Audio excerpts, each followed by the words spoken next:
हे सरकार तारीख देत नव्हतं. लग्न ठरवलंय पण मुहूर्त काढत नव्हतं. तर कमीत कमी आम्ही 30 तारखेचा मुहूर्त काढायला तरी यशस्वी झालेलो आहे. आणि आज त्यात बच्चू कडू असतील, राजू शेट्टी असेल, वामनराव चट्टप असेल, रविकांत तुपकर असतील किंवा आपले डॉक्टर अजित नवले असतील, ही सारी मंडळी आम्ही चेहरे घेऊन तिथं गेलो. आम्ही त्यांना 2.5-3 तासाच्या मीटिंगमध्ये ब्रीफिंग केलं. ते काय ते तयार होत नव्हते, आम्ही काय मागं हटाय तयार नव्हतो. शेवटी त्यांनी आम्हाला तारीख दिली. आम्ही 30 तारखेच्या आत ह्याही वर्षाचं अतिरिक्त झालेलं कर्ज माफ करण्यासाठी आम्ही सक्सेस झालो. ते आम्हाला म्हणले फार डिले केलं, पण त्यात आम्ही बी इंजिनियर आहे, we are also the qualified. ते आम्हाला फसवलं म्हणतात. आम्ही त्यांना कसं फसवलं तर ह्या वर्षाचं कर्ज हे सर्वात मोठं बुडीत कर्ज होत होतं. ते कर्ज देखील घ्यायला आम्ही भाग पाडलं.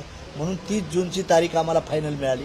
त्यात जवळजवळ 35,000 कोटीचं कर्ज शेतकऱ्यांचं माफ होईल ही आम्हाला अपेक्षा आहे. आणि त्यांनी शब्द दिलाय. आदरणीय शिंदे साहेब होते, दादा होते, फडणवीस साहेब होते, तिघांनीही शब्द दिला आणि त्यातून हे घडलेलं आहे.